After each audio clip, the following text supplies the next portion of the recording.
A iniciar la actividad del día de hoy, tenemos al doctor Luis Inostroza, que nos va a hablar sobre, continuamos con los 2 meses de rodilla. Vamos a seguir con esta parte con la evaluación de los meniscos. Empezamos, doctor Luis. Gracias, doctor Ramírez. Doctor Fernández, colegas, buenas tardes. Bueno, vamos a desarrollar la exposición acerca del enfoque radiológico de los meniscos, sobre todo haciendo énfasis en los exámenes de imágenes por resonancia magnética, ¿no? Muy bien. La agenda para el día de hoy es acerca de los objetivos, una breve introducción, el enfoque de los meniscos mediante el uso de las imágenes por resonancia magnética, hablar acerca de las variantes anatómicas, los diversos pitfalls que también podemos encontrar, ¿no? O trampas, ¿no? En nuestro diagnóstico radiológico. Un enfoque acerca de los diversos tipos de desgarros en la patología meniscal, ¿no? Sobre todo respecto a su orientación.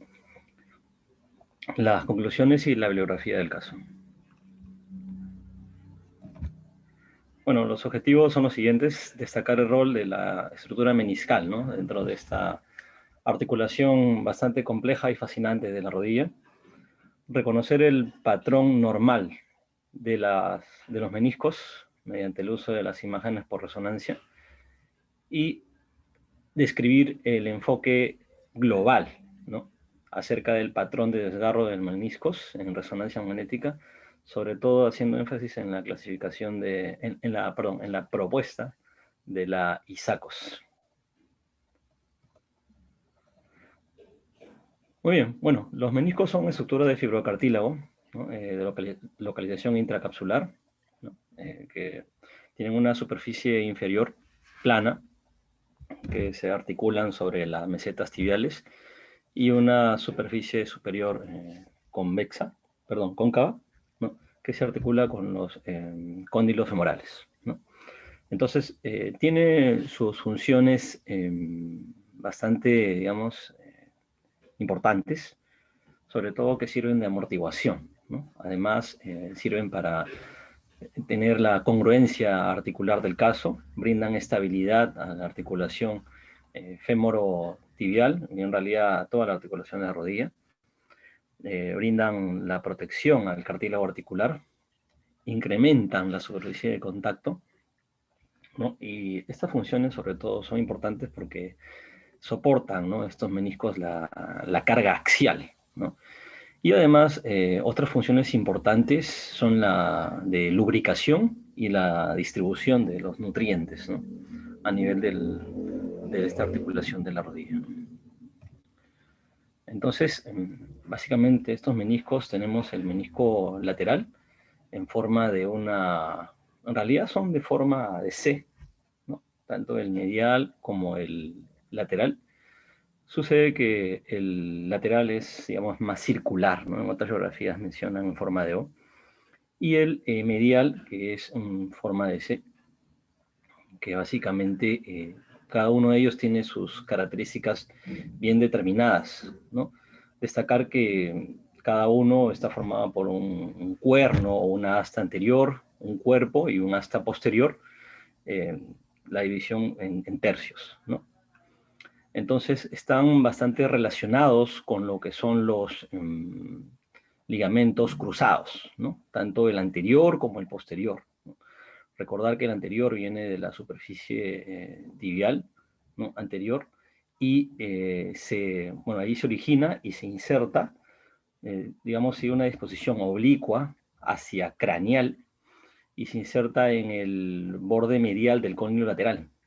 A diferencia de lo que es el ligamento cruzado posterior, cuya origen está a nivel de la porción posterior de la tibia, ¿no? Hacia el lateral, y que también tiene una disposición oblicua hacia craneal, y que se va a insertar hacia lo que es el aspecto lateral del cóndilo medial del fémur, ¿no? Entonces también tienen estrecha relación con los ligamentos colaterales, ¿no? En este caso, el menisco lateral con el ligamento colateral lateral y el menisco medial con el ligamento colateral medial, ¿no? Entonces, básicamente ya habíamos mencionado algunas de las características. Destacar que, por ejemplo, este menisco interno o medial recubre solo el 50% del platillo interno, a diferencia del externo que recubre el 70%, ¿no?, del platillo del mismo lado. Respecto a las inserciones, ya posteriormente lo vamos a detallar, pero vamos a ir adelantando que este menisco medial se une al hueso, ¿no?, en este caso a la superficie tibial, a través de los ligamentos, los ligamentos de la raíz meniscal, ¿no?, anterior y posterior, ¿no?, de cada lado. Y de forma circunferencial se une a lo que es la cápsula articular a través de los ligamentos coronarios o meniscotibiales, ¿no?, que son parte de la cápsula articular. También mencionar que hay una movilidad de estos meniscos. El externo tiene mayor movilidad que el interno, ¿no? Muy bien, sigamos. Otro detalle importante es acerca de la distribución vascular de estos meniscos. Tenemos una zona red zone, una zona, o sea, externa, una zona media red white zone y una white zone, ¿no? Básicamente se refiere a que la parte, este tercio externo, digamos, está más vascularizado, ¿no? Y que conforme, bueno, ya transcurre la edad, esto se acentúa, ¿no? Por eso es que en los niños y en adultos jóvenes, aún la distribución vascular es, digamos, casi uniforme en los 3/3, ¿no? Y eso destacar porque va a haber una variación en la señal de intensidad, ¿no? Y también en lo que es, o sea, en estos pacientes jóvenes y niños, va a haber un incremento en señal de intensidad por esta vascularidad y que no significa, pues, patología, ¿no?, es decir, un desgarro. Entonces, este gráfico también nos menciona lo mismo. ¿Y cuál es el detalle de esto, no? De que cuando hay un desgarro a nivel de la porción externa, pues va a haber una adecuada cicatrización porque va a estar bien vascularizado, ¿no? Y si hay un desgarro en la porción interna, o llamado también borde libre, pues no, simplemente acá lo que queda es una menisquectomía, ¿no? Porque obviamente hay una ausencia de irrigación, ¿no?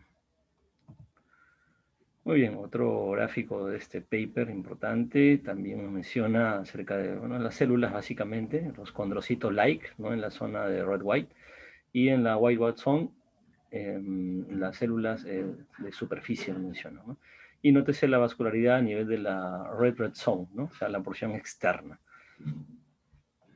Es importante mencionar estos fibroblastos, condrocitos, fibroblastos-like y condrocitos-like, porque van a formar parte de los haces de colágeno tipo 1 sobre todo, que van a tener una distribución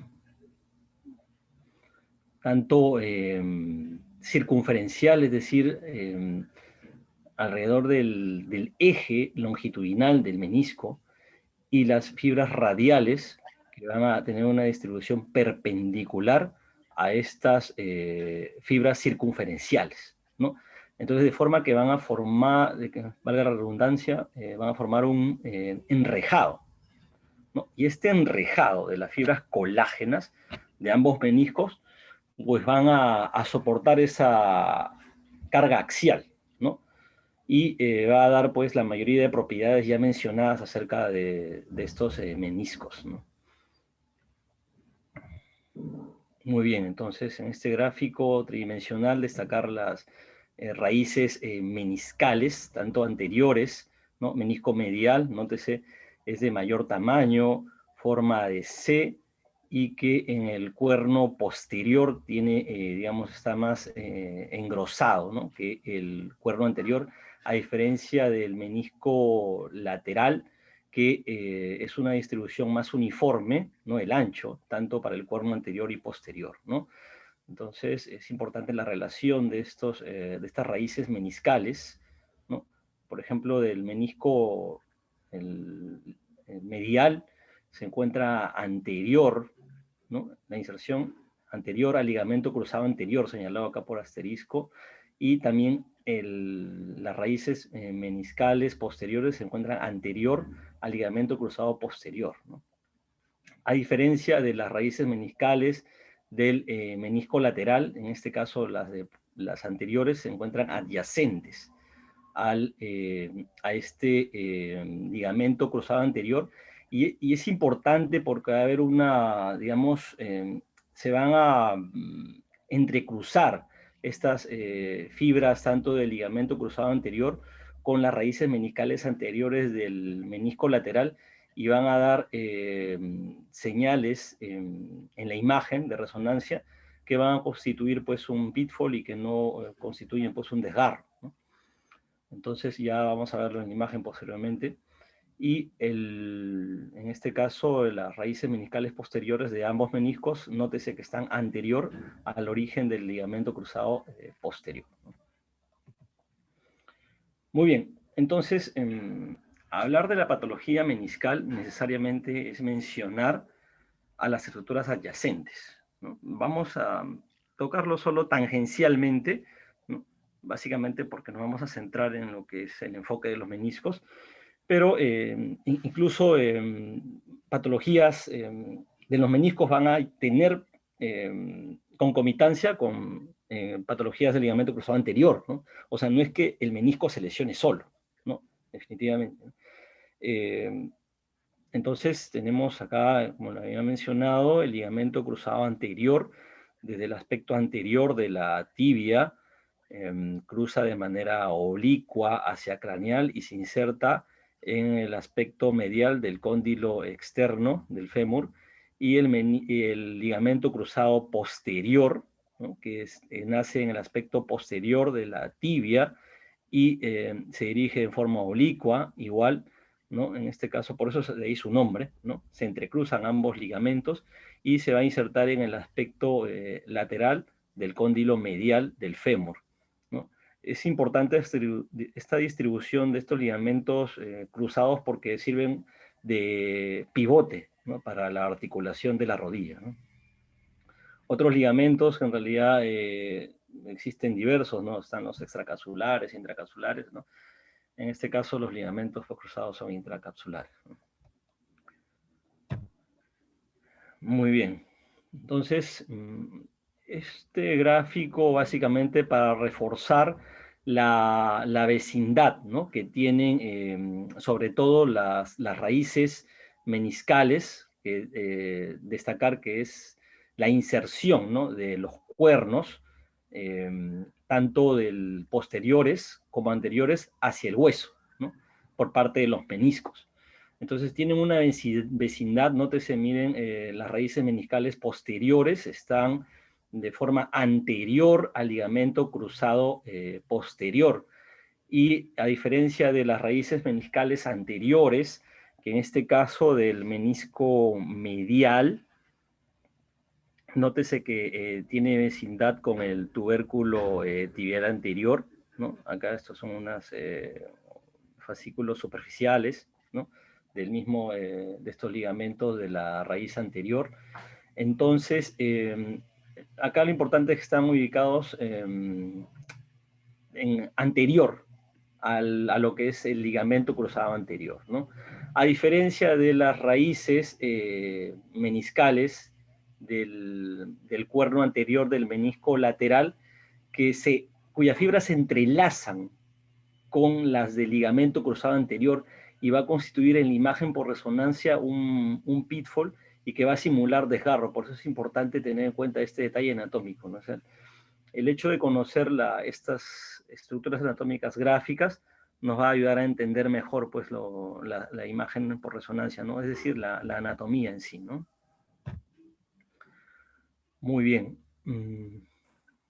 Básicamente, para destacar en este gráfico de la derecha, la vecindad que tiene el menisco lateral y la formación del hiato popliteo, ¿no? Que es una estructura muy importante del ángulo posterolateral de la rodilla, y que en realidad pues va a ser un tema de exposición para más adelante, porque las lesiones a este nivel también son bastante importantes y que contribuyen a la estabilidad, ¿no? de la articulación. Entonces, acá lo que hay que destacar es que a través del hiato popliteo, el tendón popliteo, o sea, del músculo del mismo nombre, se convierte de extraarticular a intraarticular, ¿no? Y este hiato popliteo tiene un techo y un piso, ¿no? Entonces, el techo va a estar formado por los fascículos menisco popliteos, en este caso póstero-superiores, ¿no? El techo, o sea, superior, ¿no? Y el piso de este hiato popliteo va a estar formado por los fascículos popliteo-meniscales, ¿no? En este caso no está señalado, pero es el opuesto a esto, que es el antero inferior, ¿no? Acá es póstero superior, ¿no? O sea, es decir, el techo, y el piso es el antero inferior, ¿no? Entonces, estos fascículos popliteos meniscales son importantes porque van a unir el menisco, o sea, la porción, digamos, el cuerno posterior de lo que es el menisco lateral con el tendón popliteo, ¿no? Entonces, es importante destacar también acá otras estructuras que están en la vecindad, como el ligamento colateral fibular o colateral externo, ¿no?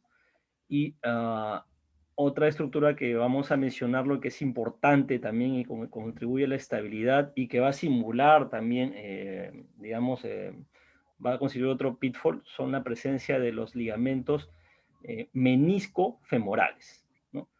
El anterior y el posterior, ¿no?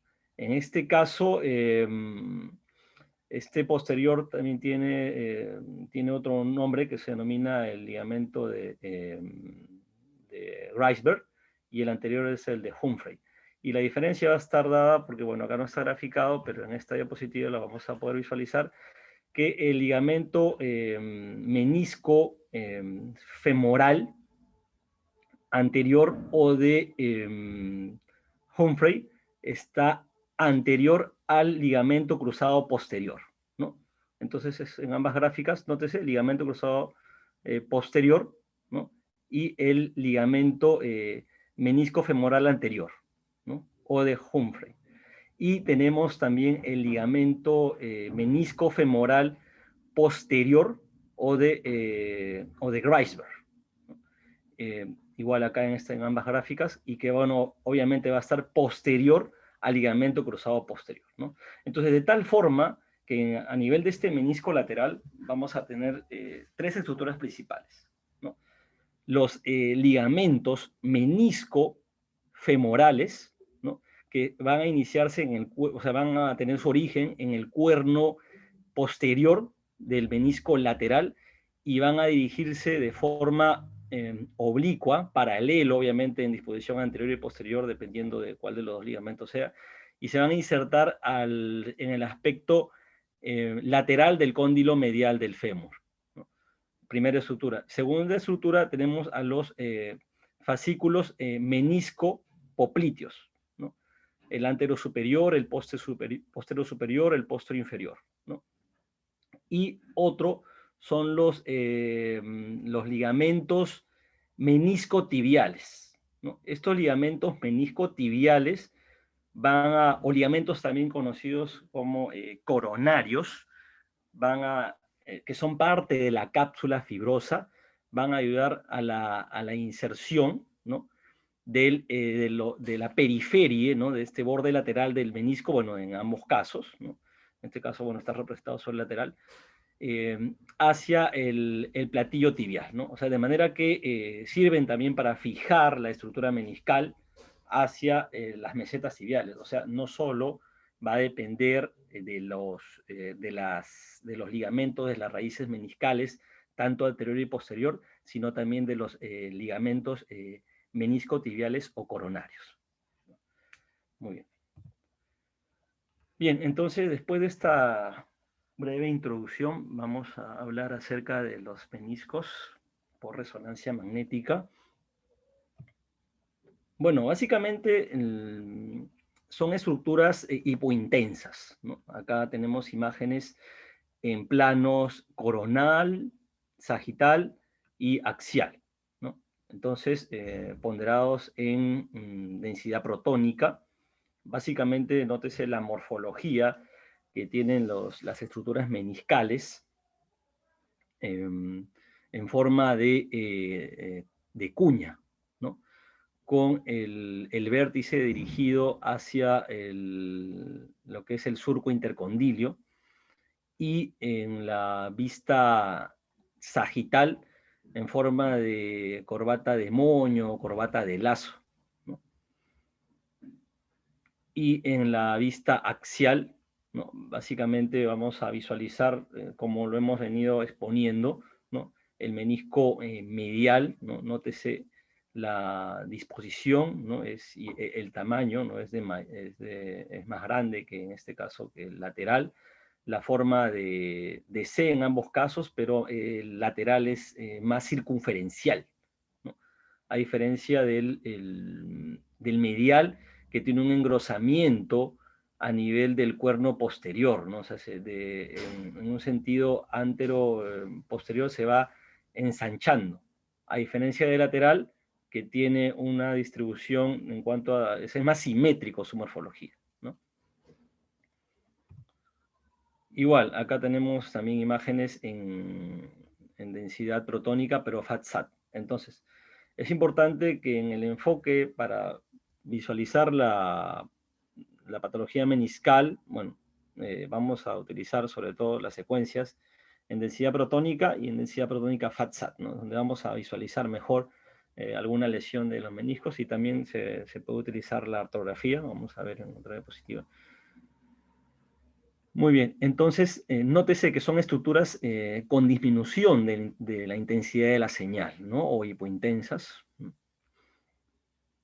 Y básicamente igual acá en esta imagen axial, ¿no? Podemos visualizar el menisco medial y el menisco lateral, ¿no?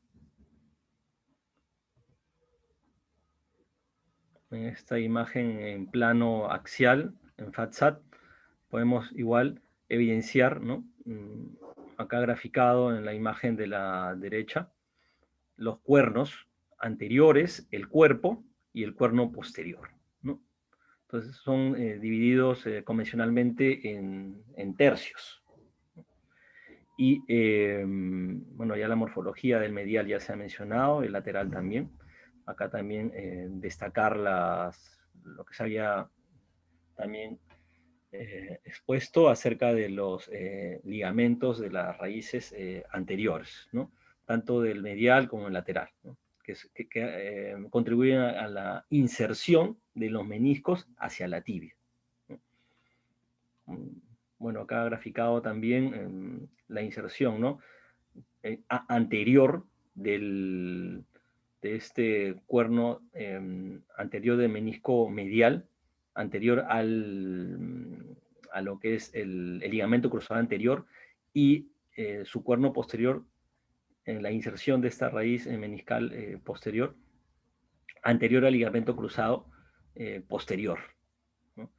Y a diferencia de la inserción del ligamento del menisco lateral, que está adyacente, ¿no? Acá hay un entrecruzamiento, ¿no? de estas raíces meniscales anteriores con las del ligamento cruzado anterior, ¿no? Y bueno, en el aspecto posterior, igual se va a encontrar anterior a lo que es el ligamento cruzado posterior, ¿no? O sea, acá en este caso va a tener una misma ubicación ambas raíces meniscales, ¿no? Que el menisco contralateral, ¿no? Bien, tenemos acá dos imágenes de resonancia ponderadas en densidad protónica. Nótese la morfología, básicamente es destacar ello. El menisco lateral, su distribución es más uniforme. Entonces tenemos el aspecto, o sea, el cuerno anterior y el cuerno posterior, nótese casi simétricos. a diferencia del menisco medial, que como habíamos mencionado, mientras se va ensanchando en sentido antero-posterior. Por eso la porción posterior de este menisco medial es más grueso, ¿no? Como podemos ver acá en la imagen, y que son estructuras hipointensas, ¿no? En forma de corbata de moño. Bien, acá para destacar en esta imagen de plano sagital, ponderada en T2, básicamente el hiato popliteo, ¿no? Y señalado en la flecha el límite, en este caso el fascículo popliteo meniscal, en este caso sería el póstero superior, que forma el techo del hiato popliteo, y en la cabeza de flecha el fascículo antero inferior, que viene a ser el piso del hiato popliteo. Hablemos acerca de las variantes anatómicas, principalmente hablar acerca del menisco discoide, que básicamente es un alargamiento o una extensión central, ¿no?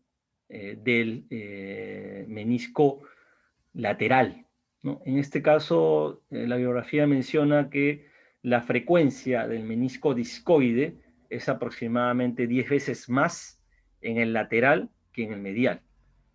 Correcto, entonces nótese la extensión, ¿no? O sea, acá prácticamente este menisco discoide no tiene la morfología habitual, ¿no? Del menisco como en borde libre, ¿no? Cóncavo. Hay una clasificación, la de Watanabe, acerca del menisco discoide completo, ¿no? Incompleto, y la variante de Greisberg. A ver, ya. Entonces, básicamente el completo quiere decir que prácticamente cubre toda la meseta tibial, ¿no? El incompleto cubre parcialmente, hay un porcentaje 70-80%, ¿no? Aproximadamente cubre esta meseta tibial del mismo lado. Y la variante de Greisberg básicamente es un menisco discoide más inestable, ¿no? Y que solo va a estar sostenido por el ligamento de Greisberg, en este caso, que según se mencionó, viene a ser el ligamento, un ligamento, ¿no? Menisco femoral, ¿no? En este caso, vendría a ser el posterior, ¿no? Entonces, ¿cómo vamos a visualizar el menisco discoide en las imágenes por resonancia? En este caso, en plano coronal, ponderado en densidad protrónica con supresión grasa. Normalmente el valor normal, ¿no? La extensión del menisco es menos de 15 milímetros. En este caso, nótese que hay una pérdida de la morfología en triangular o en cuña que hay cuando lo visualizamos en la vista coronal, porque en la sagital es en forma de corbata de Moy, ¿no? Pero en la coronal es en forma de cuña. Nótese el menisco medial, ¿no? Acá el menisco discoide pierde su morfología normal y en este caso eh, tiene una medida de 19 milímetros, ¿no? Entonces acá tenemos el diagnóstico de esta variante anatómica. Igual, en esta situación tenemos un plano coronal, imágenes ponderadas en T1. Nótese el menisco lateral, ¿no? Una extensión central dirigida hacia el surco intercondilio.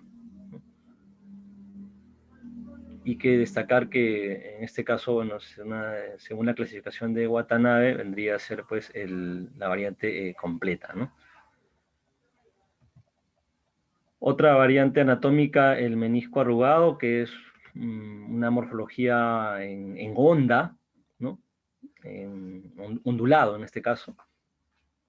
Tenemos dos planos, en este caso, de diferentes pacientes.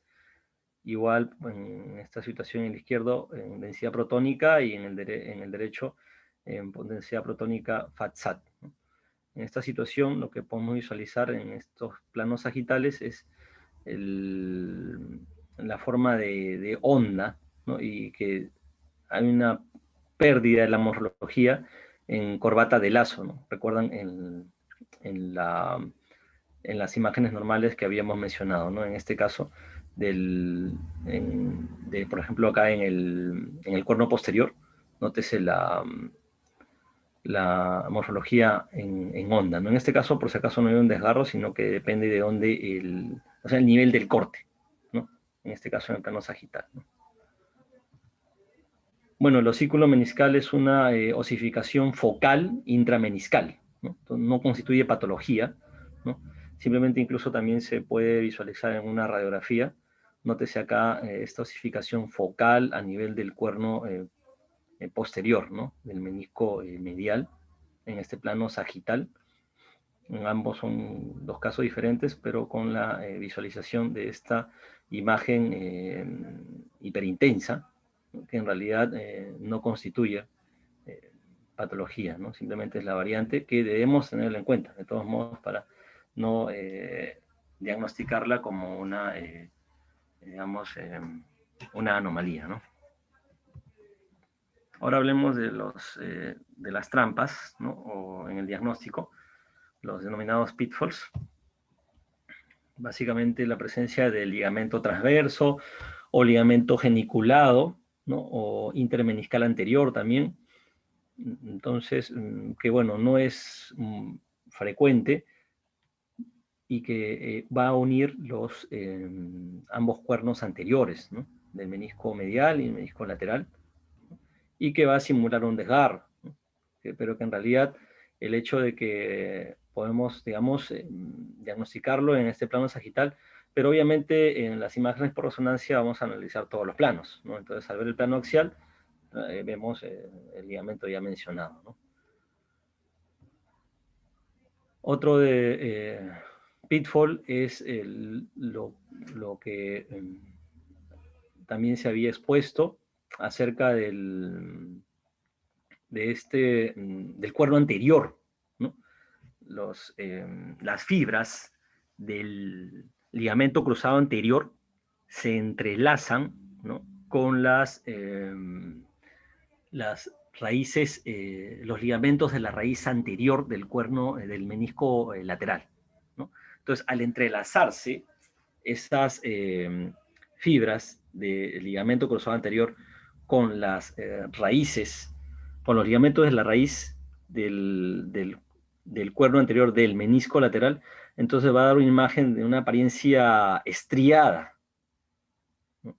En esta imagen en plano sagital, ponderada en densidad protónica, nótese, hay una estriación del cuerno anterior del menisco, y que no es patología, simplemente hay porciones del ligamento cruzado anterior. Igual, acá en plano sagital, en FATSAT, densidad protónica, hay una apariencia de fisura del cuerno anterior del menisco lateral, pero que en realidad también es la presencia de este componente fibroso del ligamento cruzado anterior, ¿no? Otro pitfall son la presencia de los ligamentos, ¿se acuerdan? Los meniscos femorales. En este caso, el anterior o Humphrey y el posterior de Greisberg, ¿no? Y el ligamento cruzado posterior, ¿no? Entonces, la distribución, ¿no? De acuerdo al lugar va a depender de lo que es el ligamento cruzado posterior, ¿no? Entonces, en realidad no simulan desgarro, ¿no? Sino que es la presencia de estos ligamentos meniscofemorales ahora. No es que esté en 100% de los casos, ¿no?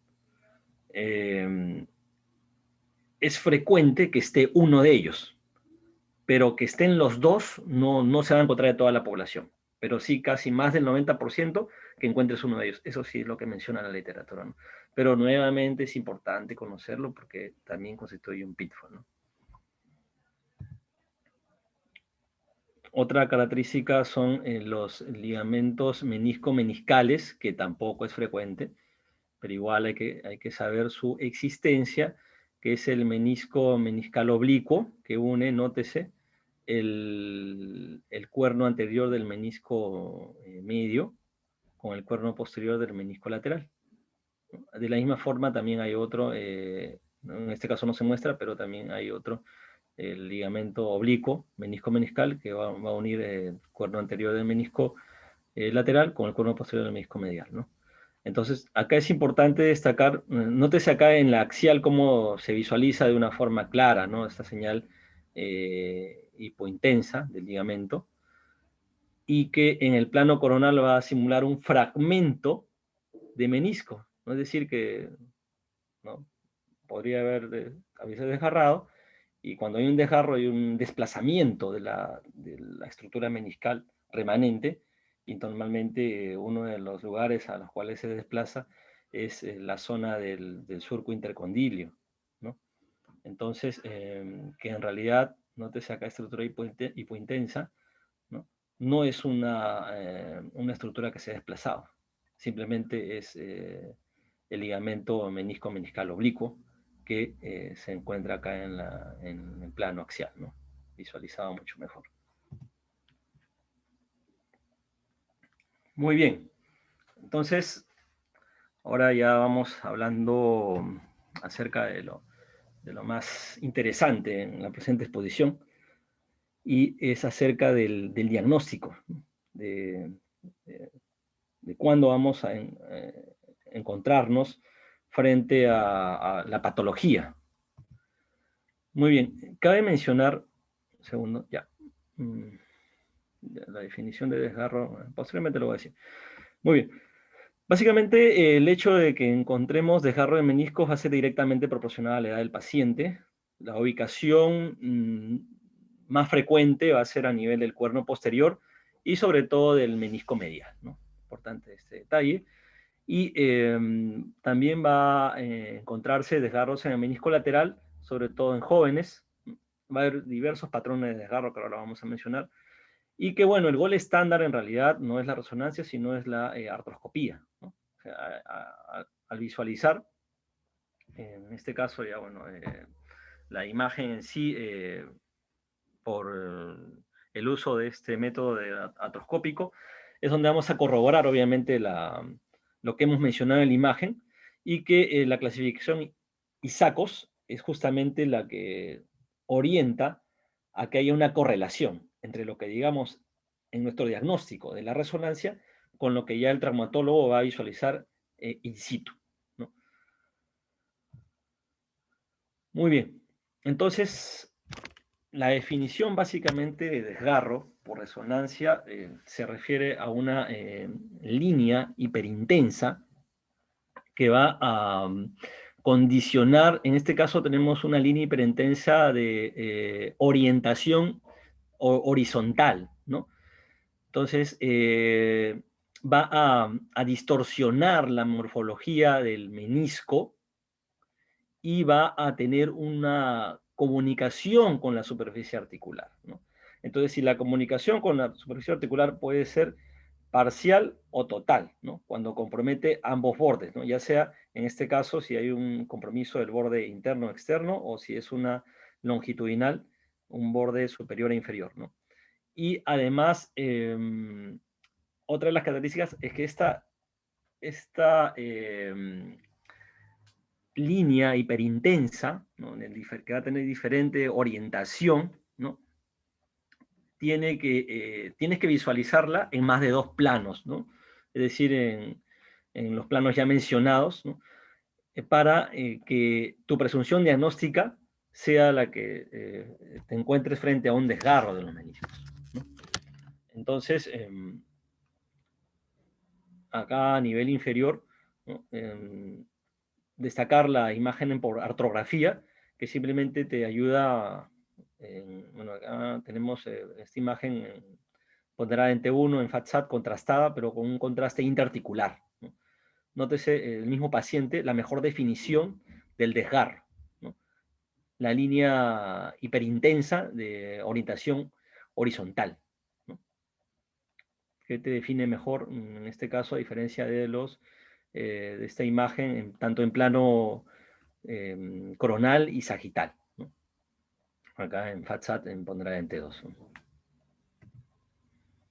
Entonces, la clasificación del desgarro de los meniscos va a estar en función a lo que nos propone la ISACOS, ¿no? La ISACOS es bueno, es una sociedad internacional, ¿no? De artroscopía, cirugía de rodilla y de medicina deportiva, ¿no? Ortopédica.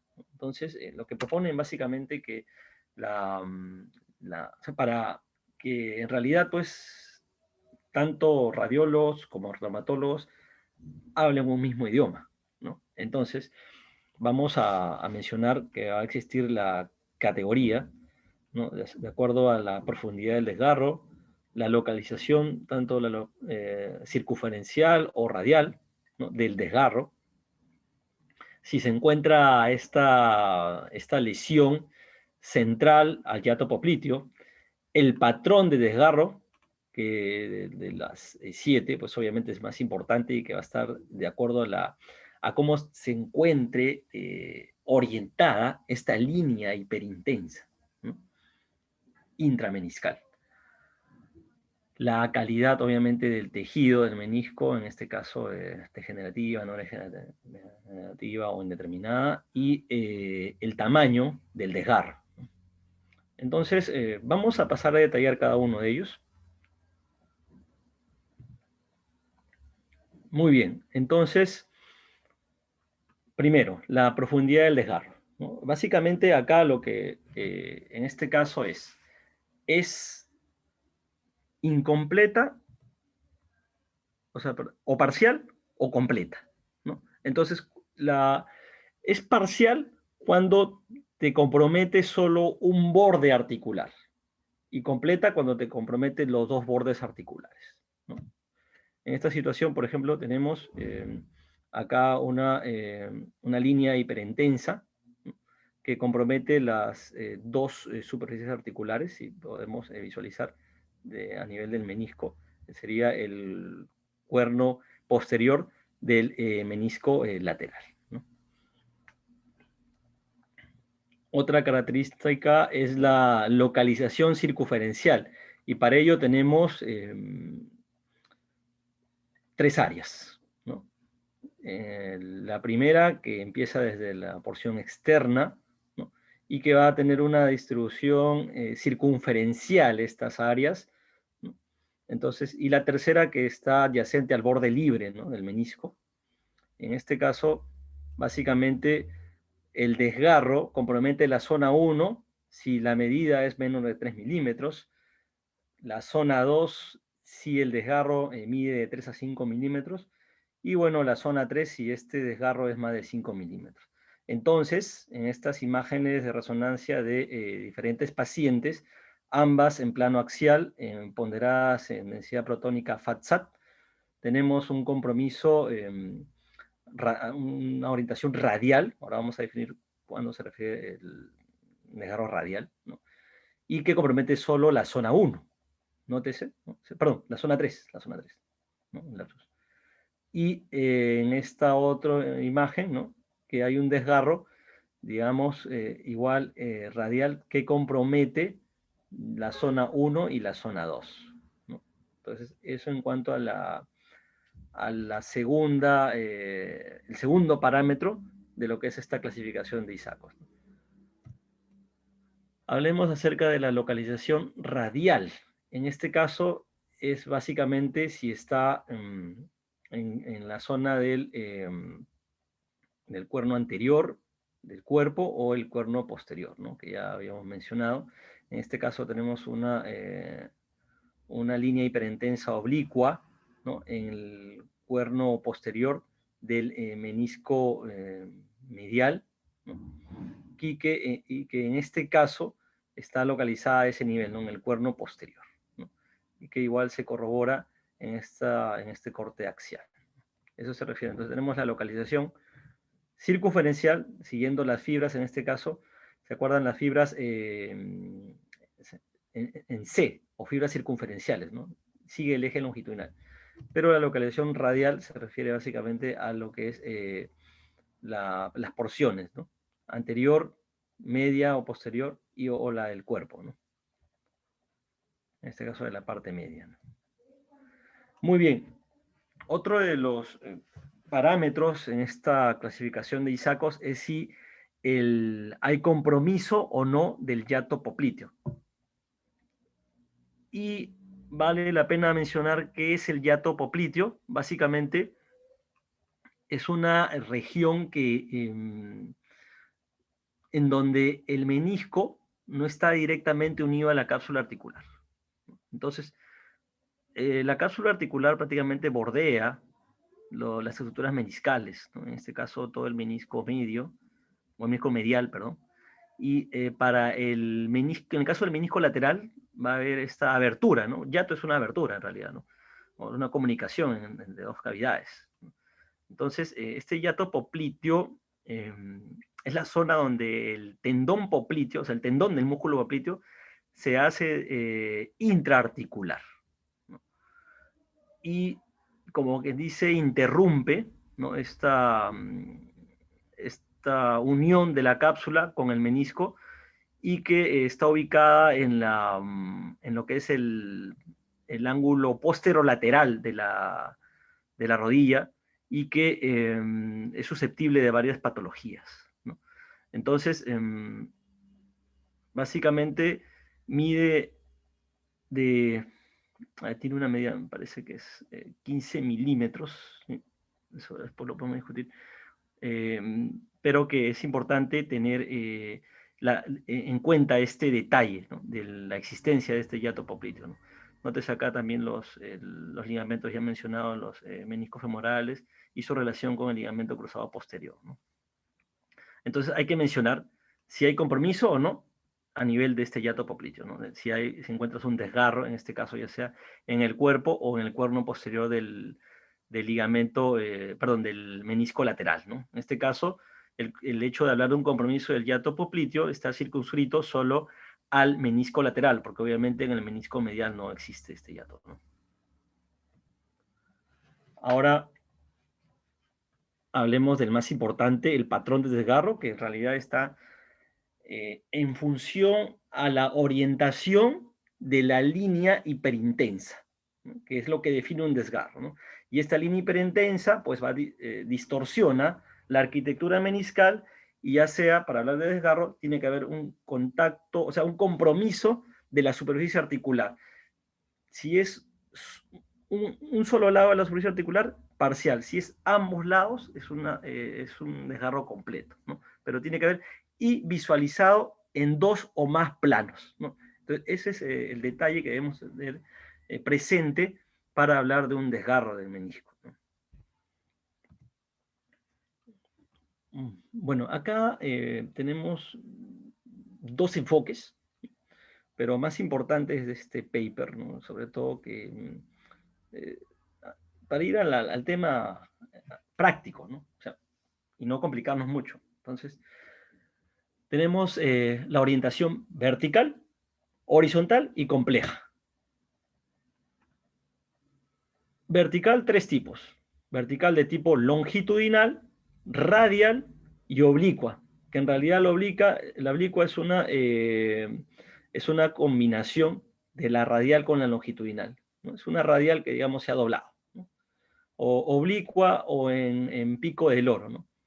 Entonces, en la vertical tenemos tres tipos de desgarro. La horizontal, obviamente, que va a dividir, nótese, miren, el desgarro divide al menisco en una porción superior e inferior. En la vertical, divide el menisco en una porción externa e interna. Y obviamente también tenemos al complejo, que simplemente va a ser una combinación de los desgarros, patrones ya mencionados, ¿no?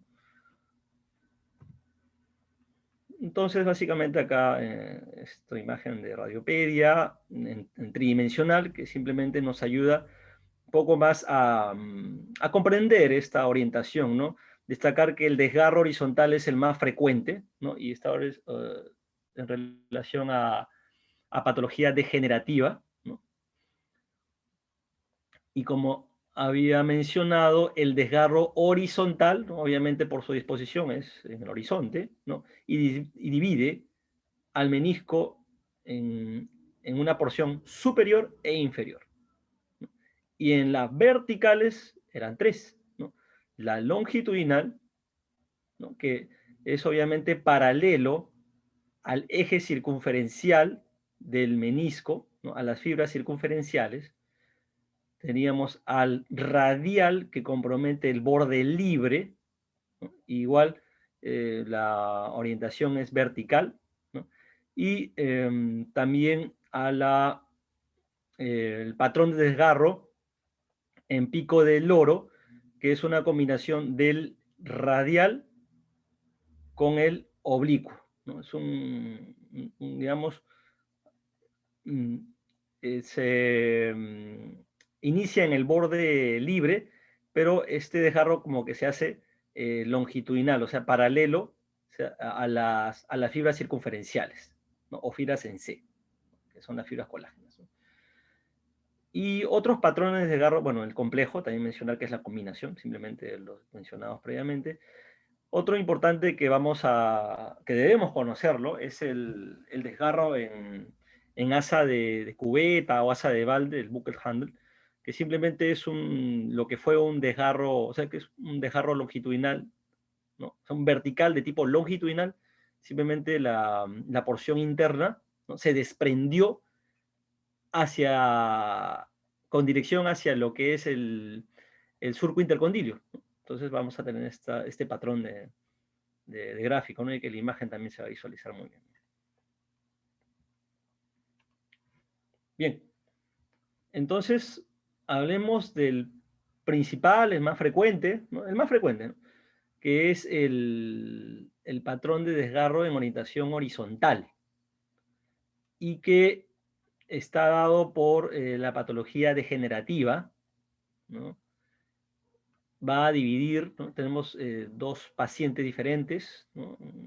En este caso, en este plano sagital, ponderado en densidad protónica, una línea hiperintensa de orientación vertical que compromete ambas superficies articulares, acá señalado en la flecha blanca, y divide al menisco en una porción superior e inferior. En este otro paciente, ¿no?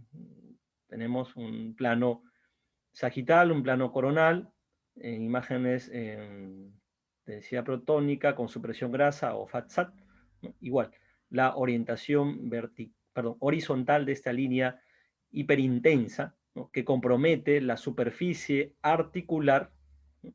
Y que se visualiza también en este otro plano, ¿no? Entonces, en dos o más planos tienes que ver este compromiso. Si lo ves en un solo plano, no es un desgarro. Entonces, nótese el compromiso y la distribución sobre todo, ¿no? Que es, como su propio nombre lo dice, ¿no? Horizontal, y va a dividir al menisco en porciones superior e inferior, ¿no? Importante destacar que en el patrón de desgarro del tipo horizontal vamos a encontrar con frecuencia, o debemos buscar en la imagen, los quistes parameniscales, que en realidad destacar que el menisco, el 70% es fluido, ¿no? Entonces, el hecho que haya este tipo de desgarro horizontal, va a haber una extravasación del fluido, en este caso hacia el receso parameniscal, y se va a formar, ¿no? Estos quistes, ¿no? Entonces, acá tenemos imágenes, en este caso, en eco gradiente, que aparte, también tener en cuenta yo, aparte de densidad protónica FATSAT, eco gradiente es otra de las secuencias que se utiliza para el enfoque de esta patología meniscal, ¿no? Entonces, nótese la línea hiperintensa de orientación horizontal en los cortes, en los planos sagitales y en el coronal. Otro detalle importante acá de otra biografía, como ya había mencionado, el hecho de tener el desgarro horizontal es de etiología degenerativa, ¿sí? ¿Correcto? Y que usualmente, bueno, va a comprometer el cuerno posterior, ¿no? Y está asociado a los quistes parameniscales, ¿no? Como acá podemos ver en la imagen, en secuencia STIR, que es un tipo de secuencia también de supresión grasa, ¿no? Patrón vertical. Entonces, de acuerdo al esquema mencionado en las diapositivas previas, El vertical es, o puede ser, ¿no?, longitudinal, radial y en Parrot Big. Entonces, en esta de tipo longitudinal, que es de etiología traumática, sobre todo en jóvenes, podemos visualizar, ¿no?, en esta imagen, tanto en sagital, ¿no?, en ponderada en densidad protónica y en T2 del mismo paciente, ¿no?, la línea hiperintensa, ¿no?, de orientación, como su propio nombre lo dice, vertical, ¿no?, y que va a dividir al menisco, ¿no?, acá en esta imagen se ve mejor de esta otra bibliografía, en una porción interna y externa, ¿no? Entonces, es importante tener en cuenta la disposición, ¿no? A diferencia del horizontal, ¿no?, que simplemente esta disposición de esta línea hiperintensa es perpendicular. ¿Perpendicular a quién? A las fibras circunferenciales, ¿no?, y perpendicular al platillo tibial, ¿no? Ese es un patrón de desgarro vertical, en este caso de tipo longitudinal, porque, bueno, acá según este gráfico va a estar longitudinal, quiere decir paralelo a al eje circunferencial del menisco, ¿no?, en toda su longitud. Seguimos con el patrón vertical, igual en eco gradiente T2, plano sagital, ponderada después otra imagen en T1 y en densidad protónica FATSAT, sobre todo en T1, nótese la línea hiperintensa, ¿no?, de orientación vertical de tipo longitudinal, porque obviamente en el análisis, en este caso en el corte axial, vemos esta línea, ¿no?, está paralela al eje longitudinal, ¿no? Entonces, por eso es que el análisis, y lo reitero, no va a estar en función a un solo plano. O sea, tienes que ver tus tres planos, y de acuerdo a tus tres planos va a estar tu diagnóstico, ¿no? También está el plano oblicuo, ¿no? O sea, en realidad es cuestión de ver todas las herramientas posibles que puedas usar, ¿no? Entonces, la línea, o sea, de desgarro va a ir perpendicular, obviamente, como lo había mencionado, al platillo tibial, ¿no? Platillo tibial, la línea hiperintensa perpendicular, ¿no?, obviamente en sentido anteroposterior, ¿no? Y que, bueno, es importante tener en cuenta que va a estar mayor compromiso en el cuerno posterior, ¿no?, en este caso del menisco medial, y que es importante destacar que las lesiones del menisco obviamente no vienen solas. En este caso, para los desgarros de patrón vertical de tipo longitudinal, va a haber también lesiones del ligamento cruzado anterior, ¿no?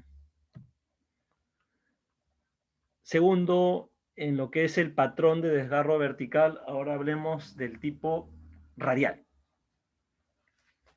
Entonces, el tipo radial básicamente compromete el borde libre, ¿sí?, como lo podemos ver en este gráfico, ¿no?, y que es importante tener en cuenta que esta también es de orientación, pues, vertical, ¿no?, en el eje, es un desgarro en el eje corto, menciona, y que obviamente al comprometer este borde libre, recuerdan, es un área, como habíamos mencionado, sin irrigación en realidad, ¿no?, y que se puede extender. Y este patrón vertical, al extenderse, va a condicionar también inestabilidad del menisco, ¿no?, y va a haber desplazamiento incluso de las fibras, de las estructuras meniscales comprometidas, ¿no? Otro detalle importante que básicamente, así como en el anterior patrón de desgarro, va a comprometer el cuerno posterior, ¿no?, del menisco medial, sobre todo. Y que el hecho de tener este tipo de patrón radial, ¿no? Pues en realidad por una cuestión, digamos, de un razonamiento lógico, ¿no? Esto va a condicionar que haya un menisco inestable, ¿no? Si es que esto si este desgarro se completa, ¿no?, hacia el borde externo, ¿no? entonces va a condicionar una extrusión, ¿no? Y debido a una disrupción de las fibras colágenas, ¿no? Obviamente va a haber una ruptura completa y vas a perder vas a tener una inestabilidad totalmente, ¿no? Porque ya no vas a soportar tu carga axial, ¿no? O sea, ya este menisco ya no va a cumplir su función, ¿no? Entonces, en la imagen, en este caso, tenemos el menisco lateral, un patrón de desgarro del tipo vertical, ¿no? Una línea hiperintensa de orientación, bueno, vertical, ¿no? Y que en esta situación, estas imágenes ponderadas en DP, FATSAT, igual, el hecho de visualizarlo en el plano axial nos ayuda a obtener una mayor eficiencia diagnóstica, ¿no? Entonces, acá podemos visualizar esta línea hiperintensa que compromete el borde libre del menisco lateral, ¿no? En esta situación. Otras imágenes de otro paciente. Vamos a visualizar una línea vertical que nótese quizás en este plano coronal, en FATSAT-DP, no se visualiza de una forma tan clara, pero sí en imagen en plano sagital, ¿no? Estamos frente a un compromiso del menisco medial, ¿no? Y igual se visualiza, ¿no? El menisco medial, nótese la morfología, ¿no? Compromiso del borde libre, ¿no? Un desgarro tipo radial y que, bueno, que no se ha desplazado de forma completa hacia el borde ya externo, ¿no? Pero que hay ese riesgo de todos modos y que lo compromete, de ser el caso, ya había un desplazamiento de los fragmentos, ¿no? Y ya una pérdida de la función, ¿no? Se convierte en una articulación inestable, ¿no? Seguimos en el patrón vertical, ya hemos mencionado el longitudinal, pasando por el radial, ahora hablemos del oblicuo, que en realidad es la suma de un desgarro radial y longitudinal, ¿no? Entonces, en pico del oro, que en las imágenes por resonancia, en este caso en densidad protónica, en plano axial, lo podemos visualizar de una forma bastante, digamos, sencilla. Y nótese la disposición, ¿no? Que empieza radial, pero luego se hace de forma oblicua, ¿no? Perdón, de forma longitudinal, ¿no? Y que en suma es una distribución, una orientación, perdón, oblicua. Igual acá en este gráfico, ¿no? Vamos a visualizar en este plano sagital. Acá impresionaría que sea un vertical, ¿no? Por eso es que necesitamos, en este caso son diferentes pacientes, pero que es importante ya fijar la idea de la morfología de este tipo de desgarro, ¿no? En Parrot Beak. Patrón complejo. Entonces, básicamente el patrón complejo, como lo señala en estas imágenes en ecogradiente ponderadas en T2, en plano sagital, señalada por las flechas rojas, la combinación, ¿no? De un desgarro horizontal con un desgarro longitudinal señalado por la cabeza de flecha, ¿no? Entonces, eso es un patrón complejo. Entonces, sea propicia la diapositiva para hablar de menisco inestable, ¿no? O desgarro de menisco inestable. Son principalmente tres conceptos, ¿no? El menisco inestable, en este caso, es cuando encuentras un patrón complejo, ¿no? Luego, cuando encuentras desplazamiento de los fragmentos, ¿no? Y el otro concepto es... no, ahorita, no me he olvidado. Ahora me voy a recordar. Pero bueno, son básicamente tres conceptos principales y que dos de ellos es esto, ¿no? El menisco inestable es el patrón complejo y otro es el hecho de que encuentres desplazamiento, porque nótese que este desgarro va a condicionar, va a ser susceptible que se desplacen, ¿no? ¿Y hacia dónde se van a desplazar? No, está en otra. Ahora vamos a decir hacia dónde va a haber la mayor frecuencia de desplazamiento de los fragmentos de los meniscos, ¿no? Correcto. Entonces, seguimos en el patrón complejo, en esta situación. En estas imágenes, en FATSAT, pondrás en densidad protónica, ¿no? DP FATSAT, un patrón de desgarro horizontal y longitudinal vertical, ¿no? Nótese divide a una porción superior e inferior y una porción, en este caso por el horizontal, y por el vertical una porción interna y una externa, ¿no? Entonces, esto de hecho es un menisco inestable, ¿no? Definitivamente, ¿no? Y también va a haber, acompañado a estos obviamente no van solas estas lesiones, ¿no? Un compromiso del ligamento cruzado, en este caso del posterior, ¿no? Bien. Bueno, seguimos con los patrones de desgarro. En este caso ya hemos mencionado a los más importantes. Otro de ellos es el patrón en bucket handle o en asa de cubeta o asa de balde.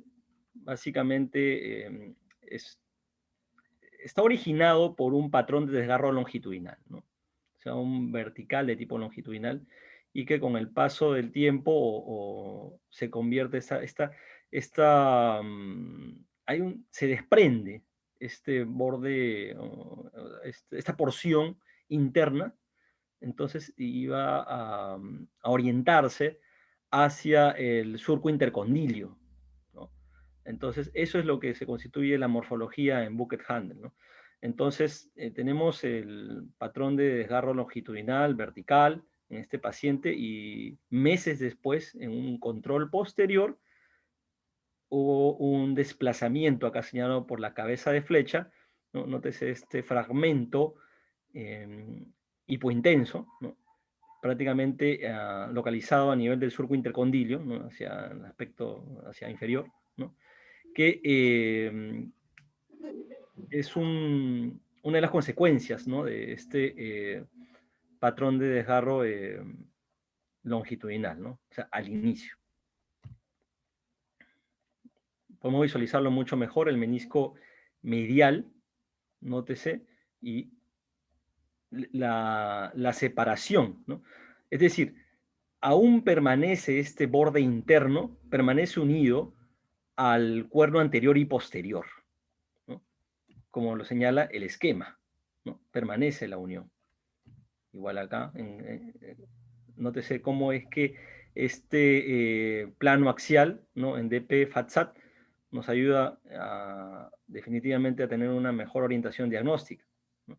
Entonces, el hecho de tener esta porción interna, ¿no? Paralela al ligamento cruzado posterior, nos da el signo de doble ligamento cruzado posterior, ¿no? Entonces, son señales obviamente de baja intensidad, ¿no? Paralelas, ¿no? Y que compromete más que nada este bucket handle al menisco medial, ¿no? Otro detalle importante es hablar acerca de los desgarros de la raíz meniscal, que bueno, son 5 tipos, ¿no? El tipo 1 básicamente es que es parcial, es decir, que no es un desgarro de toda digamos, no es un desgarro, digamos, es un tipo de desgarro radial, ¿no? Y que no es completo, sino es parcial, ¿no? En el tipo 2, ¿no? Va a tener 3 subtipos, ¿no? El A, que compromete de 0 a 3 milímetros, el B de 3 a 6 y el C de 6 a 9 milímetros. En realidad, para hablar de desgarro de raíz meniscal, justamente, ¿por qué hasta 9? Porque es menos de 10 milímetros el compromiso, ¿no? Ese es el concepto, ¿no? Entonces, otros tipos también hablan de la lesión en asa de balde, ¿no? Nótese, miren, acá ya está fragmentado, ¿no? Del cuerno posterior, ¿no? Sobre todo estos desgarros de raíz meniscal se dan a nivel del cuerno posterior, ¿no? Y otros importantes también que lo mencionan en este paper, ¿no? De artroscopía de Buenos Aires. Muy bien, bueno, ya estamos ya en la parte final prácticamente. Desgarro de raíz meniscal, tenemos acá un desgarro de tipo radial. Nótese la orientación vertical, pero de tipo radial. acá señalado en la flecha, y que va a condicionar desplazamiento de las estructuras, y por ejemplo en esta imagen en plano coronal, en DP FATSAT, va a haber una extrusión, ¿no?, de las estructuras meniscales comprometidas, ¿no?, en este caso a nivel del receso parameniscal, ¿no? Y nótese la ausencia del menisco medial en la articulación, pues, cóndilo, en la articulación tibiofemoral, ¿no? Es importante mencionar en el contexto del desplazamiento, del desplazamiento de los fragmentos, porque el hecho de haber desplazamiento de los fragmentos de los meniscos es otro de los conceptos para hablar de meniscopatía inestable, ¿no? Se van a presentar sobre todo en el menisco medial, en el cuerno posterior, y que estos desplazamientos sobre todo van a estar distribuidos en la zona posterior del surco intercondilio, ¿no? También a nivel parameniscal puede haber, pero con menos frecuencia, ¿no? Y mucho menos en el menisco lateral, ¿no?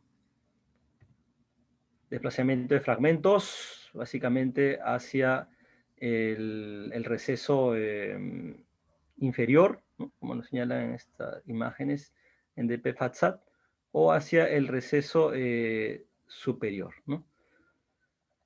En este caso, podemos ver estas zonas, pues, hipointensas, ¿no?, que constituyen, pues, los desplazamientos de los fragmentos meniscales, ¿no? Ya, entonces solo nos queda hablar del patrón 6 y el 7. Entonces, el tipo de tejido meniscal básicamente es si es no degenerativo, degenerativo o indeterminado. No degenerativo, perdón, degenerativo se refiere a un tipo de desgarro donde, por ejemplo, vas a encontrar quistes, vas a encontrar fibrilación, o sea, así lo dice la bibliografía, fibrilación del menisco, ¿no? Bueno, supongo que ese término de fibrilación, bueno, es básicamente que es, no lo he ahondado en detalle, pero o sea, digamos, vamos a visualizar una estructura fibrilar del menisco, ¿no? También el hecho de encontrar un patrón complejo nos menciona de que es un tipo de desgarro degenerativo, ¿no? Entonces, la leyenda de la imagen mencionaba en ambas imágenes del mismo paciente, pero en diferente secuencia, perdón, en diferente, digamos, secuencia, en DP y en DP FATSAT, ¿no?, donde hay estructuras, digamos, quísticas, estructuras quísticas en el cuerno posterior, ¿no?, del menisco medial, y que, bueno, obedece a un tipo de desgarro degenerativo, ¿no? O sea, en este caso, siguiendo, ¿no?, al patrón de clasificación o patrón de lectura, en este caso, es importante mencionar, ¿no?, la calidad del menisco comprometido, ¿no? En este caso es degenerativo, ¿no?, al encontrar estas estructuras quísticas. Otro detalle es importante, y este era el que me estaba olvidando, ¿no?, que es el hecho de encontrar más de 10 milímetros la separación de las estructuras meniscales comprometidas. Es otra de las características para hablar de inestabilidad del desgarro en los meniscos, ¿no? Entonces es importante esos tres conceptos, ¿no? Más de 10 milímetros del desplazamiento de las estructuras meniscales, el patrón de desgarro de tipo complejo, ¿no? Y el otro, bueno, el desplazamiento de los fragmentos, ¿no?, ya sea hacia la porción posterior, como está en la gráfica, o hacia los recesos parameniscales, ¿no? Perfecto. Muy bien. Bueno, las conclusiones a las que he podido llegar respecto, bueno, a investigar este fascinante tema es el conocimiento y análisis de la anatomía meniscal Y las variantes anatómicas mediante el estudio de las imágenes en resonancia, obviamente va a reducir la posibilidad de error frente a los diversos patrones de desgarro, ¿no? O sea, acá, colegas, hay que conocer muy bien esto, ¿no? O sea, debes conocer las variantes anatómicas y los potenciales pitfalls, ¿no? Entonces, en base a ello, vas a eh, decir que esto o no es un desgarro, ¿no? La resonancia permite caracterizar la morfología del desgarro meniscal, obviamente, de acuerdo a la orientación, ¿no? Obviamente va a haber un posterior correlato artroscópico, de acuerdo al escenario clínico, ¿no? Además del seguimiento y o planeamiento del quirúrgico según corresponda, ¿no? Según el especialista, ¿no? Decida, ¿no? El compromiso del menisco medio es más frecuente, o menisco medial, acá hay un error, es menisco medial, ¿no? Es más frecuente obviamente que lateral, ¿no?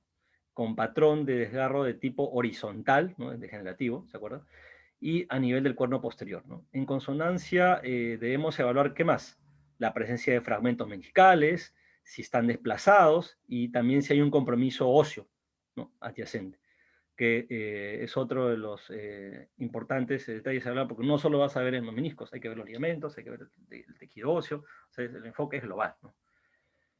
Y la clasificación ISACOS constituye un lenguaje común, ¿no? Entre el enfoque radiológico y el clínico quirúrgico, ¿no? De tal forma que en función a los hallazgos que demos en imagen, se va a decidir pues el manejo y pronóstico de la patología meniscal. Muy bien. Bueno, siempre a mí me gusta incidir, sobre todo a los colegas R1, las fuentes bibliográficas, ¿no? Las clásicas, y también investiguen las fuentes europeas, ¿no? Al menos la European Society of Radiology y el European Journal of Radiology me ha servido sobre todo para consolidar los detalles que tenía en duda, ¿no? Y algunas imágenes que también se obtuvieron del último congreso de la SR, ¿no? Bueno, doctor, si me permite solo un minuto respecto Sigue nomás, sigue al, nomás. gracias, doctor. Bueno, quizás no tenga nada que ver con el tema. Igual yo estoy muy agradecido por su paciencia y por su atención. Y bueno, hoy estamos 27 de julio, ¿no? A un día del bicentenario de nuestra independencia. Y, colega, solo quiero dejar un pensamiento breve, nada más que nosotros, bueno, quizás sea muy difícil o casi imposible ser un país igualitario, ¿no? Pero sí podemos ser un país más justo y más honesto. Y quiero dejarles con la idea del ya desaparecido Miguel Ángel Cornejo, que no nos preocupemos qué vamos a dejar a nuestros hijos, sino qué hijos vamos a dejar a nuestra nación, ¿no? Y de esta forma vamos a ser mejores personas y mejores ciudadanos y mejores peruanos. Muchísimas gracias a todos. Buenas noches.